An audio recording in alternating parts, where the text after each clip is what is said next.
नमस्कार। आज हम कंबोडिया पर मिली जानकारी को खंगाल रहे हैं।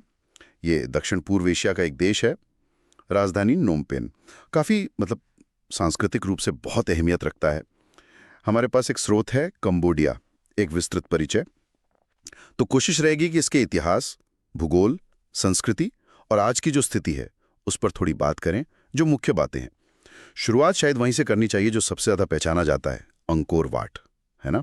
खमेर साम्राज्य की वो निशानी। हाँ, बिल्कुल। अंकुर वाट तो है ही कंबोडिया की पहचान। पर जैसा आपने कहा, कंबोडिया सिर्फ अंकुर वाट नहीं है। इसका भूगोल भी अगर आप देखें बहुत विविध है।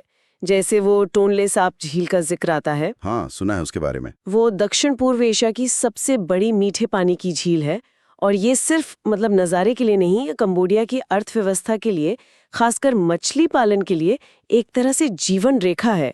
अच्छा, ये बात तो ज़रूरी है। और भूगोल की बात चली रही है तो इसकी सीमाएं थाईलैंड, लाओस, वियतनाम से लगती हैं और एक तरफ खमेर की खाड़ी भी है। ज़मीन भी अलग अलग तरह की है, मैदान, जंगल, पहाड़, ये सब मिलकर ही तो देश की कहानी बनाते हैं। बिल्कुल। और इसी भूगोल पर इतिहास रचा गया। जैसे 9वीं से 15वीं सदी का जमाना वो खमेर साम्राज्य का शक्तिशाली दौर था। अंकोर जैसे स्मारक तो उसी समय के हैं। लेकिन फिर जाहिर है उतार भी आया और 19वीं सदी में ये फ्रांसीसी उपनिवेश बन गया। फ्रांसीसी उपनिवेश। और फिर आया वो 20वीं सदी का मुश्किल दौर, जिसके बारे में काफी कुछ सुनने को मिलता है। हाँ, वो दौर खमेर रूज का शासन 1975 से 79 का समय, वो सिर्फ एक राजनीतिक उथल-पुथल नहीं थी, वो एक भयानक त्रासदी थी। लाखों लोग मारे गए थे उसमें। देश का जो सामाजिक ताना-बाना था, जो बौद्धिक वर्ग था, वो लगभग खत्म ही कर दिया गया। बहुत ही काला अध्याय है वो। बाप रे। फिर कहीं जाकर 1993 में संयुक्त राष्ट्र की मदद से लोकतंत्र की तरफ वापसी हुई। तो आज क्या स्थिति है? राजनीतिक व्यवस्था कैसी है वहाँ? क्या वो स्थिरता आ पाई है जिसकी जरूरत थी देश को इतने सब के बाद? देखिए, कागज पर तो ये एक संवैधानिक राजतंत्र है। राजा हैं नोरोदोम सिहामुनी, वो राष्ट्र प्रमुख हैं।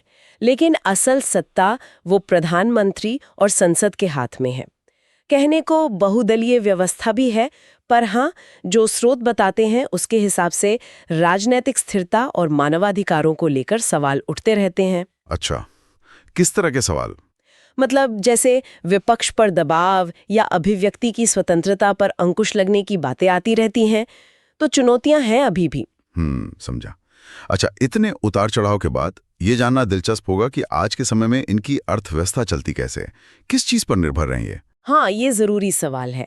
देखिए, एक बड़ा हिस्सा तो अब भी पारंपरिक चीजों पर ही है, जैसे खेती, चावल की खेती खास तौर पर। लेकिन साथ ही पिछले कुछ दशकों में वस्त्र उद्योग यानी गारमेंट्स और कंस्ट्रक्शन ये काफी बड़े हैं। और हाँ, पर्यटन तो है ही। अंकोर वाट उसका बड़ा केंद्र है। हाँ, पर्यटन तो होगा ही। बिल्कुल। विदेशी निवेश भी आया है, जिससे विकास दर तो अच्छी रही है, पर वो गरीबी और असमानता वाली चुनौतियां वो अभी भी काफी बड़ी हैं। तो एक तरह से पारंपरिक और नए क्षेत्रों के बीच बैलेंस बनाने की कोशिश चल रही है। सही। और अर्थव्यवस्था के अलावा जो चीज कंबोडिया को खास बनाती है वो है उसकी संस्कृति।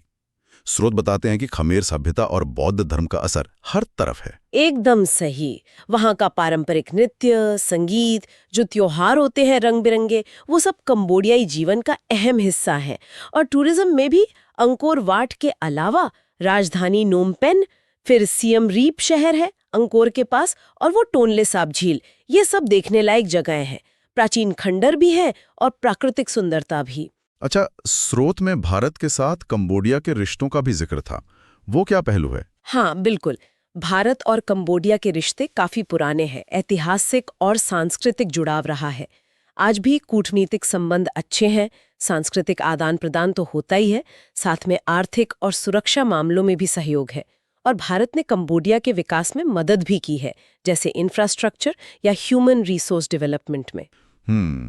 तो अगर हम आगे की तरफ देखें, भविष्य की तस्वीर क्या दिखती है? स्रोत में चुनौतियां और संभावनाएं दोनों का जिक्र था। हाँ, दोनों ही है।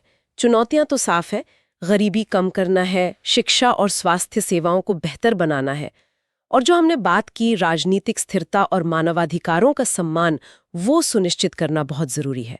लेकिन दूसरी तरफ संभावनाएं भी कम नहीं है। पर्यटन में अभी भी बहुत गुंजाइश है, हल्के उद्योग बढ़ सकते हैं और देश की आबादी युवा है तो उसका भी फायदा मिल सकता है अगर सही नीतियां हों। तो संक्षेप में कहें तो कंबोडिया एक ऐसी जगह है जहां एक तरफ वो प्राचीन भव्यता दिखती है अंकोर वाट जैसी, दूसरी तरफ वो 20वीं सदी का दुखद इतिहास है खमेर रूज का, और आज वो विकास और चुनौतियों के बीच जूझ रहा है। बिल्कुल सही कहा आपने। ये सिर्फ इतिहास या टूरिज्म की कहानी नहीं है, ये एक देश के जुझारूपन की, उसके लचीलेपन की कहानी है। दशकों के संघर्ष के बाद खुद को फिर से खड़ा करने की कोशिश। और यहीं पर एक सवाल मन में आता है, एक विचार, हाँ। कि ये जो वैश्विक सहायता पर और पर्यटन पर निर्भरता बढ़ रही है, ये लंबे समय में कंबोडिया की अपनी जो एक अनूठी सांस्कृतिक पहचान है और उसकी जो आत्मनिर्भरता होनी चाहिए, उसको कैसे प्रभावित कर सकती है। मतलब ये संतुलन साधना कि विकास भी हो और अपनी पहचान भी बनी रहे, ये शायद आने वाले वक्त की सबसे बड़ी कसौटी होगी उनके लिए।